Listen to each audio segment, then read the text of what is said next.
Bismillahirrahmanirrahim. Today our topic is derivative market.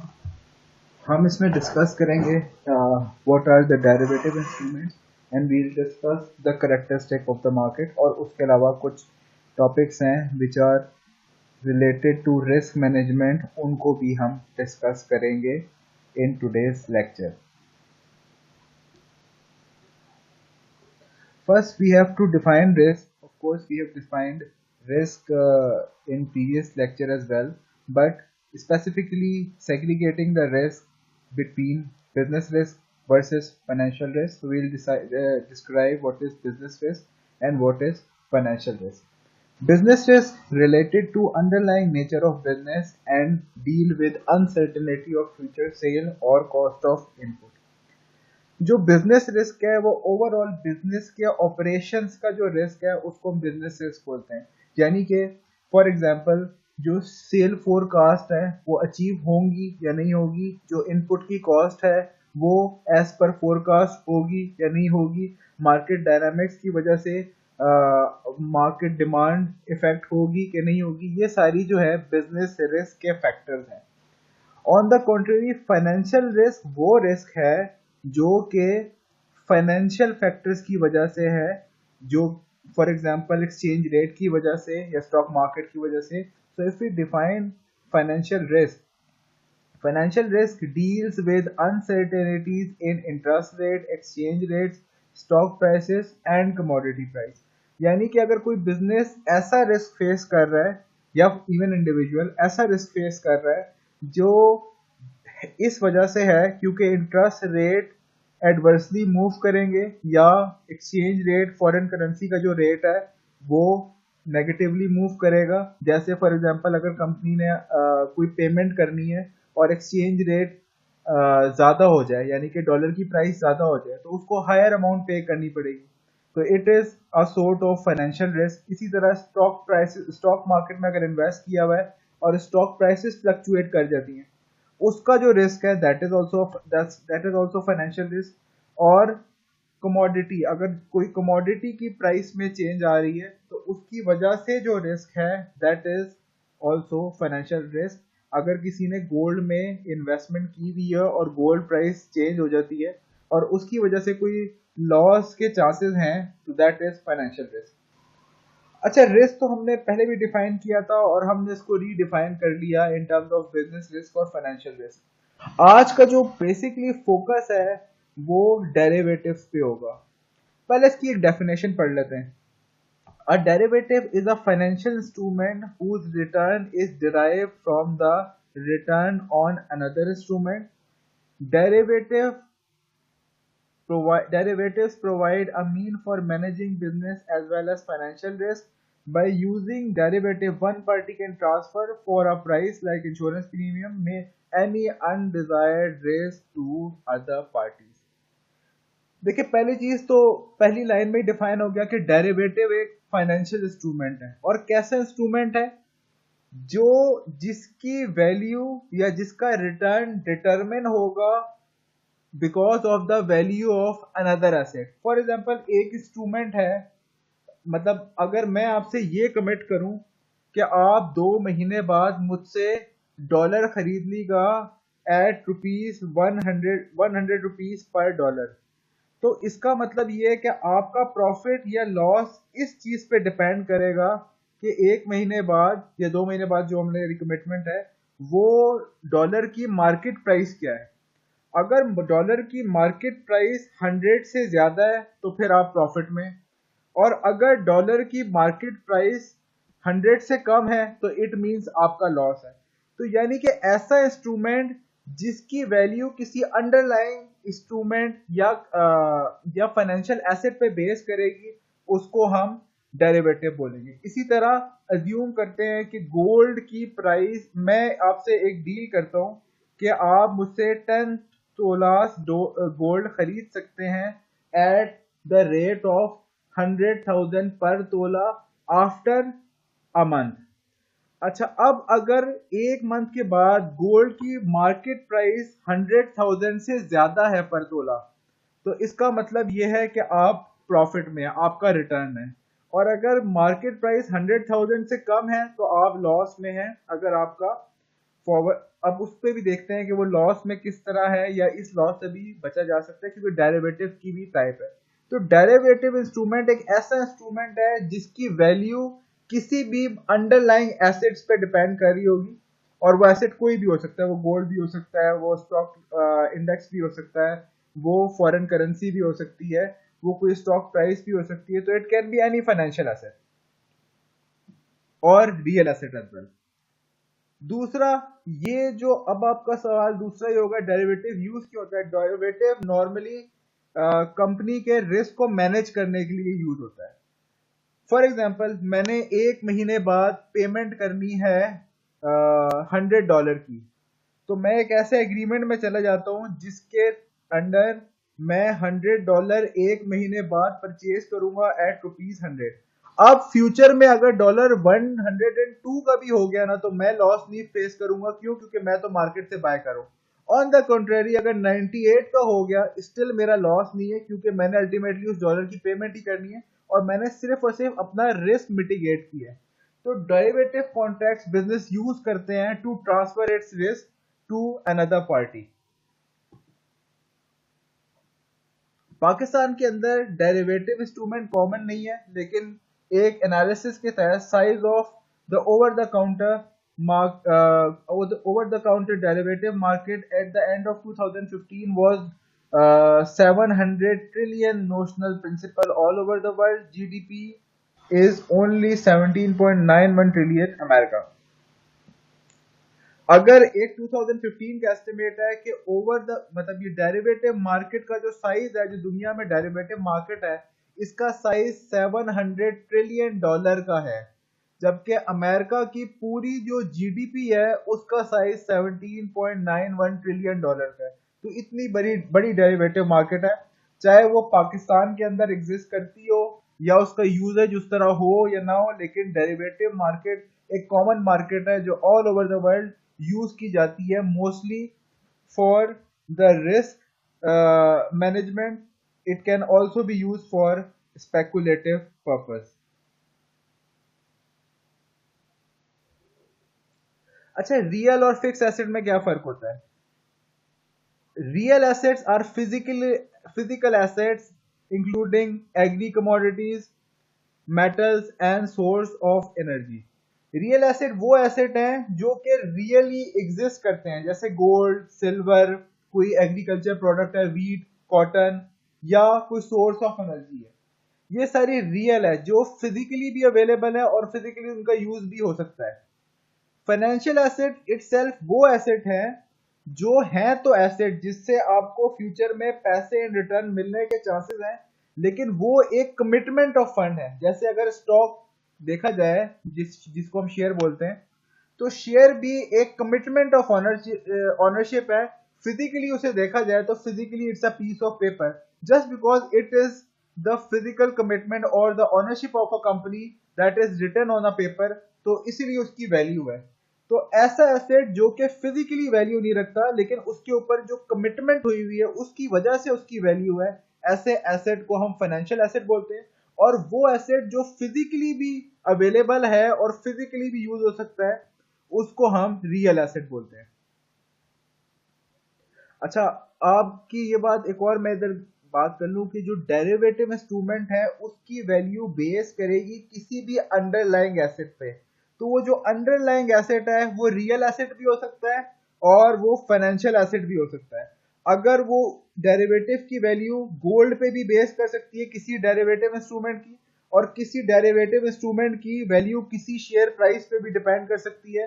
तो derivative instrument is just a instrument whose value is based on an underlying asset, and underlying asset can be a real asset as well as a financial asset. Derivative market जो होती है वो over the counter and exchange traded भी, over the counter भी हो सकती है और एक्सचेंज ट्रेडेड भी हो सकती है। ओवर द काउंटर का क्या मतलब होता है कि दो पार्टी आपस में बैठ के अगर किसी ट्रांजैक्शन की टर्म्स एंड कंडीशन डिसाइड कर लें, मतलब मैं और एक और पार्टी डिसाइड कर लें कि वो मुझे डॉलर एक महीने बाद $100 का देगा, तो इसका मतलब ये फ्यूचर की ट्रांजैक्शन है जिसकी वैल्यू अंडरलाइंग एसेट यानी कि डॉलर की वैल्यू पे बेस कर रही है, लेकिन ये ओवर द काउंटर है। मैंने और एक और बंदे ने मिल के, दो पार्टीज ने मिल के डिसाइड कर लिया ओवर द काउंटर की क्या टर्म्स एंड कंडीशन होगी।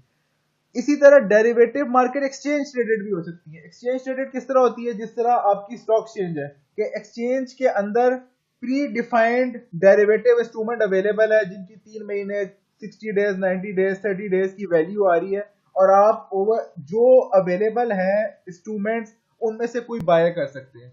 ये जो है स्टैंडर्डाइज्ड होंगे, जबकि ओवर द काउंटर जो इंस्ट्रूमेंट्स होंगे ये कस्टमाइज्ड होंगे। डेरिवेटिव मार्केट की जो ट्रेड है वो ऑल ओवर द वर्ल्ड होती है। अच्छा, अब एक्सचेंज के डेरिवेटिव इंस्ट्रूमेंट भी चार तरह के होते हैं। One is called forward, one is called future, one is called swap, and the fourth one is called options. तो फॉरवर्ड और फ्यूचर जो होते हैं ये ओवर द काउंटर प्रोडक्ट्स हैं, डेरिवेटिव्स हैं। ओवर द काउंटर का क्या मतलब ये है कि दो पार्टीज काउंटर पे बैठ के डिसाइड करती हैं, और इसकी डिटेल के बारे में भी हम आगे डिस्कस करेंगे कि फॉरवर्ड, स्वैप, फ्यूचर और ऑप्शन में फर्क क्या होता है। लेकिन अगर नाम मैंने बताया है कि बेसिकली डेरिवेटिव इंस्ट्रूमेंट चार तरह की होते हैं।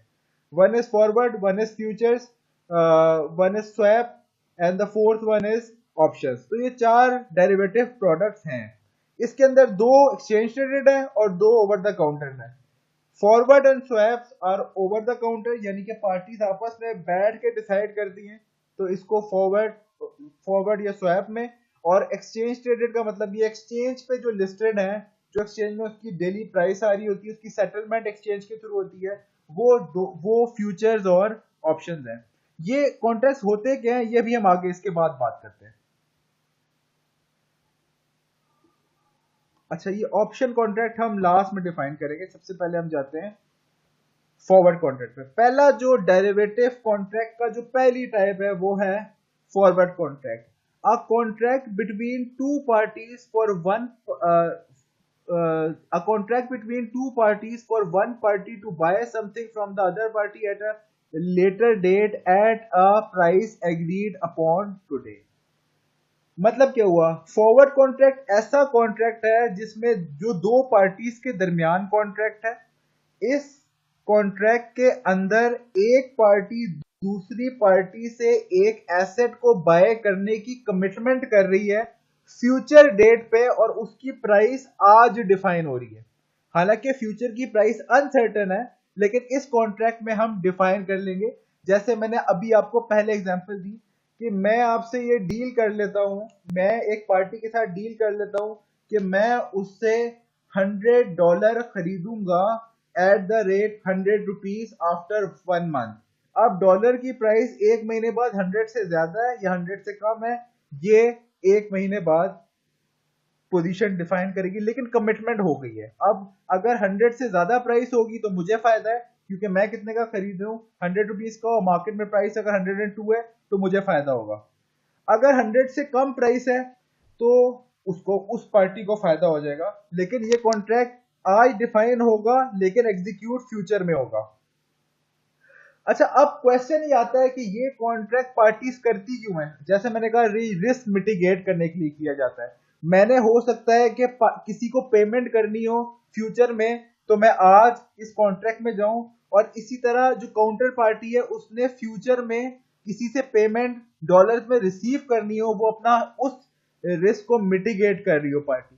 तो ये पार्टी की जो पोजीशन है वो उसको बेहतर पता होगी, और वो अपने रिस्क को मिनिमाइज करने के लिए इन कॉन्ट्रैक्ट्स में जाती है। शायद मेरे लिए जो रिस्क मिटिगेट करने की पोजीशन है वो है फ्यूचर में मैं डॉलर आज के रेट पे बाय कर लूं। उस पार्टी के लिए शायद रिस्क ऐसा हो कि वो आज के रेट पे डॉलर सेल करना चाह रही just to mitigate its risk. तो सिंपली ये फ्यूचर कॉन्ट्रैक्ट इसलिए किए जाते हैं। अब फ्यूचर कॉन्ट्रैक्ट मैंने आपसे कहा था ये ओवर द काउंटर कॉन्ट्रैक्ट है। ओवर द काउंटर का मतलब ये है कि एक पार्टी दूसरी पार्टी से ओवर द काउंटर खुद टर्म्स एंड कंडीशन और रेट्स डिसाइड करेगी, और इसके अंदर एक्सचेंज का रोल नहीं होगा। तो इसीलिए इसको ओवर द काउंटर कॉन्ट्रैक्ट बोलते हैं। अब इस फॉरवर्ड कॉन्ट्रैक्ट के फीचर क्या होते हैं। एक्सक्लूसिवली ओवर द काउंटर, जैसा मैंने कहा कि ये कॉन्ट्रैक्ट्स ओवर द काउंटर है और एक्सचेंज ट्रेडेड नहीं है।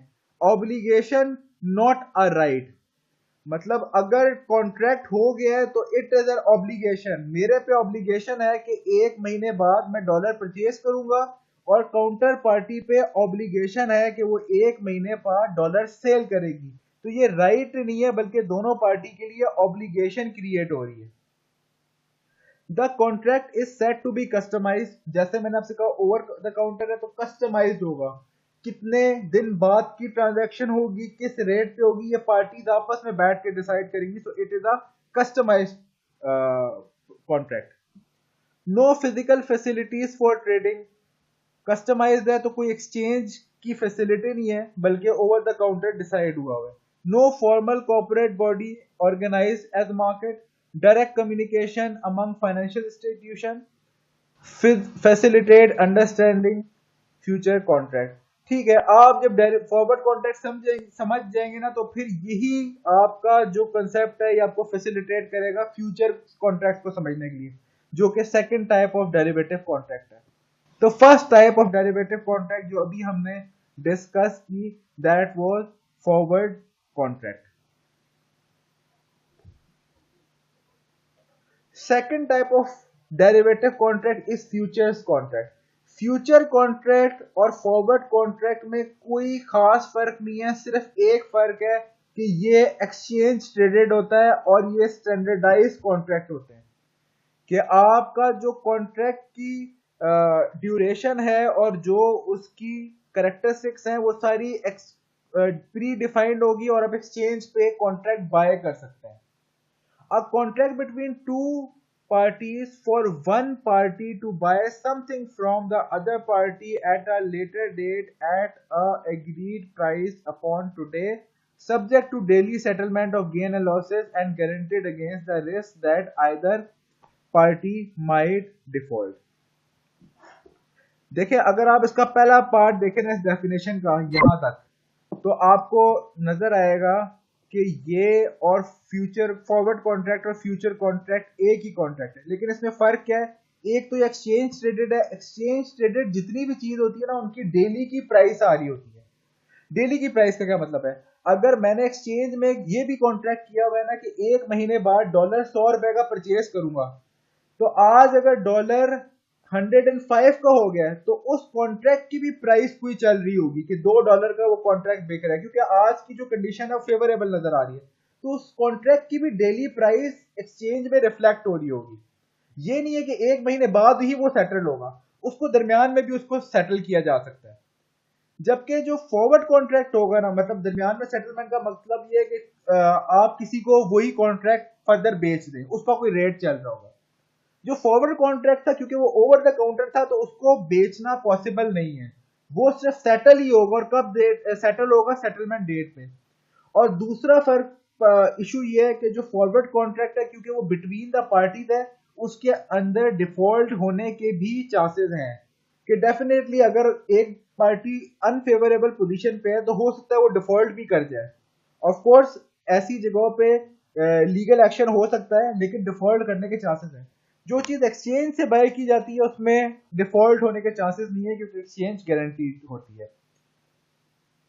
Exclusively traded on an organized future exchange market, ये जो कॉन्ट्रैक्ट्स हैं इसमें और फ्यूचर में एक ही बेसिक फर्क हमने देखा, वो क्या है कि ये स्टैंडर्डाइज्ड होंगे और कस्टमाइज नहीं होंगे। फॉरवर्ड कॉन्ट्रैक्ट कस्टमाइज्ड होगा, फ्यूचर कॉन्ट्रैक्ट स्टैंडर्डाइज्ड होगा।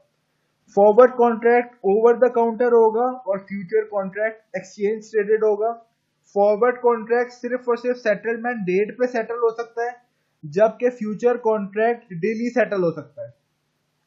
The buyer seller of future contract can sell buy the contract in future market relieving obligation to buy sell, यानी कि वो कभी भी सेल कर सकता है।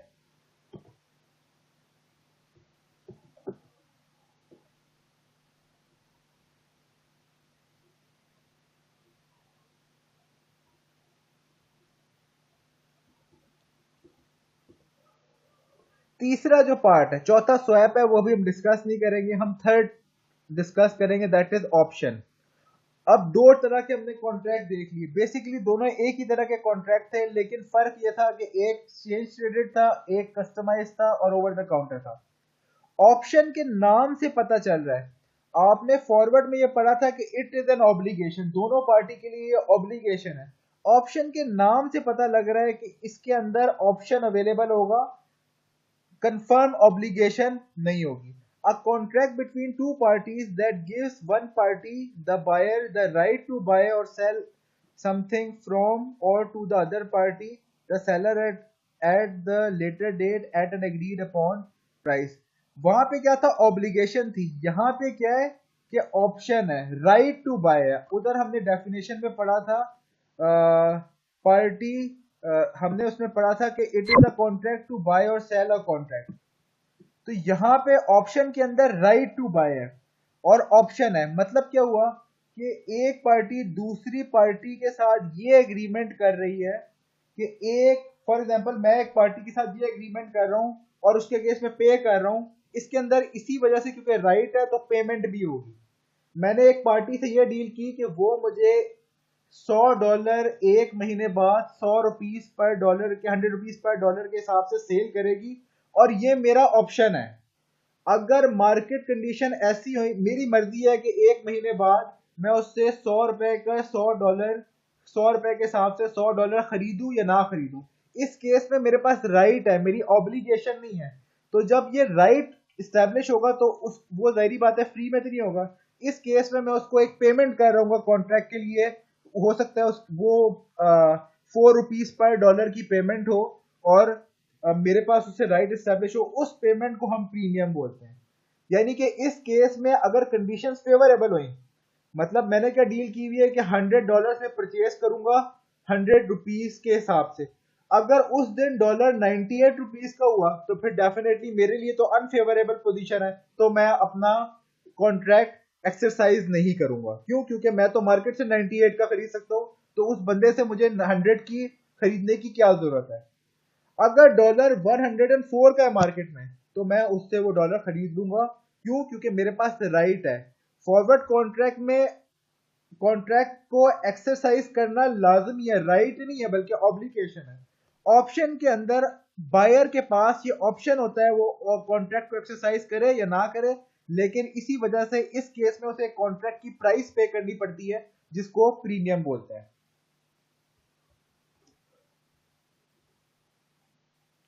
अच्छा, फॉरवर्ड कॉन्ट्रैक्ट में और फ्यूचर कॉन्ट्रैक्ट में बेसिक डिफरेंस क्या है कि फॉरवर्ड कॉन्ट्रैक्ट प्राइवेट पार्टीज के दरमियान होता है, फ्यूचर कॉन्ट्रैक्ट ट्रेड एक्सचेंज में होता है। फॉरवर्ड कॉन्ट्रैक्ट कस्टमाइज है या स्टैंडर्डाइज नहीं है, जबकि फ्यूचर कॉन्ट्रैक्ट स्टैंडर्डाइज है। जो एक्सचेंज में स्टैंडर्ड कॉन्ट्रैक्ट मिल रहा है आपको बाय करना पड़ेगा, जबकि फॉरवर्ड के केस में दोनों पार्टीज बैठ के डिसाइड कर सकती हैं कि क्या कॉन्ट्रैक्ट के टर्म्स एंड कंडीशन होंगे। Forward contract usually one specified delivery date, future contract range of delivery date. जैसा मैंने आपसे कहा कि फ्यूचर कॉन्ट्रैक्ट क्योंकि एक्सचेंज में डेली का उसका रेट आ रहा होता है, कभी भी बेचा जा सकता है, जबकि फॉरवर्ड कॉन्ट्रैक्ट उसी डेट पे जाके सेटल होगा जहां पे उसकी मतलब डेट प्री कॉन्ट्रैक्ट में डिफाइन हुई है, settled at end of the contract और future settled daily. Forward contract delivery और final cash settlement takes place, contract is usually close prior to maturity. Future में क्योंकि डेली सेटलमेंट के लिए prices आ रही है तो जनरली ये देखा गया है कि ये डिलीवरी डेट से पहले ही सेटल हो जाता है। फॉरवर्ड के अंदर नॉर्मली या तो डिलीवरी हो जाती है उस अंडरलाइंग एसेट की, या कैश की जो डिफरेंस है वो सेटल हो जाता है। मतलब एक बेसिक एग्जांपल लूं कि अगर मेरी किसी से ये डील हुई हुई है कि मैं 100 रुपीज का $1 खरीदूंगा एक महीने बाद और डॉलर का उस दिन का रेट 98 रुपीज है, तो फिर इसका मतलब ये है कि मुझे $2 का लॉस है। तो सिंपली मैं इसको इस तरह भी या तो मैं उसको 98 रुपीज दे के $1 खरीद लूंगा, या मैं उसे $2 दे के सिंपली कॉन्ट्रैक्ट सेटल कर लूंगा जो मार्केट से डिफरेंस होगा। तो दोनों पॉसिबिलिटीज है। फॉरवर्ड में क्रेडिट रिस्क इन्वॉल्व है। क्यों? क्योंकि काउंटर पार्टी डिफॉल्ट कर सकती है, क्योंकि ये आपस में पार्टी का कॉन्ट्रैक्ट है और कोई एक्सचेंज इन्वॉल्व नहीं है। फ्यूचर कॉन्ट्रैक्ट में नॉर्मली क्रेडिट रिस्क ना होने के बराबर है। क्यों? क्योंकि क्योंकि एक्सचेंज इसको गारंटी कर रही है। आप एग्जांपल देख लें कि आप, ऐसा हो सकता है कि स्टॉक एक्सचेंज से आप कोई शेयर खरीदें और बाद में कंपनी कहे कि आप तो हमारे ऑनर ही नहीं, ऐसा नहीं हो सकता। वजह यह कि वो एक एक्सचेंज ने गारंटी किया हुआ है। इसी तरह फ्यूचर कॉन्ट्रैक्ट भी गारंटेड है और इसमें क्रेडिट रिस्क के चांसेस वर्चुअली जीरो है। अच्छा, स्वैप में की ज्यादा डिटेल में नहीं जाते, सिंपली आपको ये, मेरा सिर्फ पॉइंट ये है इसको बताने का डेरिवेटिव का, कि आपको ये आइडिया हो कि डेरिवेटिव इंस्ट्रूमेंट में ऑप्शंस क्या क्या होते हैं। तो बेसिकली तीन डेरिवेटिव इंस्ट्रूमेंट हमने स्टडी किए। एक फॉरवर्ड कॉन्ट्रैक्ट था, एक फ्यूचर कॉन्ट्रैक्ट था और एक ऑप्शन था।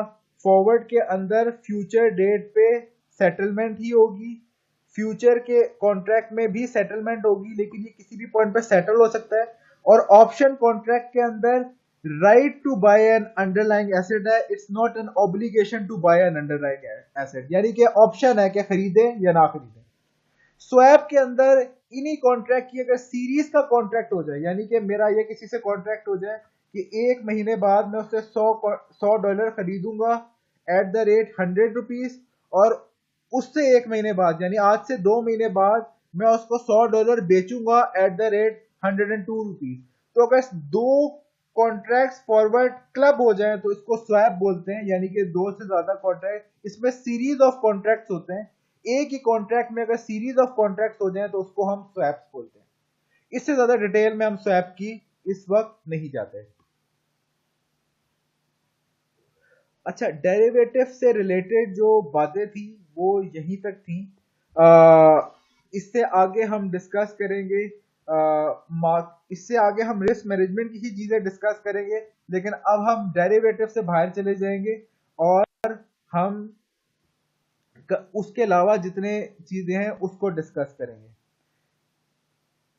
जो रिस्क मैनेजमेंट से रिलेटेड है। एक चीज और देख ले, डेरिवेटिव मार्केट पे जो क्रिटिसिज्म है वो हम डिस्कस कर लेते हैं। डेरिवेटिव मार्केट पे क्रिटिसिज्म ये है कि डेरिवेटिव मार्केट को एज स्पेकुलेशन और गैम्बलिंग भी यूज किया जाता है। वैसे तो डेरिवेटिव मार्केट की यूटिलिटी क्या है कि आप अपना रिस्क को मिनिमाइज कर सके, और मैंने आपसे कहा कि ये कॉन्ट्रैक्ट तब परचेज किए जाते हैं जब कंपनी खुद ही एक ऐसे कॉन्ट्रैक्ट में हो कि ये ऐसा फॉरवर्ड कॉन्ट्रैक्ट जो कि उसके काउंटर में परचेज करें ताकि उसका रिस्क मिनिमाइज हो सके। लेकिन ऐसे कॉन्ट्रैक्ट्स को स्पेकुलेटिव रीजंस की वजह से भी यूज हो सकता है, यूज किया जाता है, और ये तकरीबन तकरीबन गैम्बलिंग के बराबर ही हो जाता है। तो इसीलिए ये क्रिटिसिज्म है डेरिवेटिव मार्केट पे कि ये भी किया जाता है। तो डेरिवेटिव से रिलेटेड इतनी ही बातें करनी थी। इससे नेक्स्ट जो लेक्चर है उसमें मैं डिस्कस करूंगा उसके अलावा रिस्क मैनेजमेंट की पॉलिटिकल रिस्क फैक्टर्स क्या होते हैं, कंट्री वाइड रिस्क क्या होते हैं, और उसके अलावा फिर कुछ टेक्निक्स हैं जो हम इसको डिस्कस करेंगे। तो जो डेरिवेटिव का लेक्चर है वो यहीं तक था। इसके आगे की जो डिस्कशन है वो हम नेक्स्ट लेक्चर में करेंगे।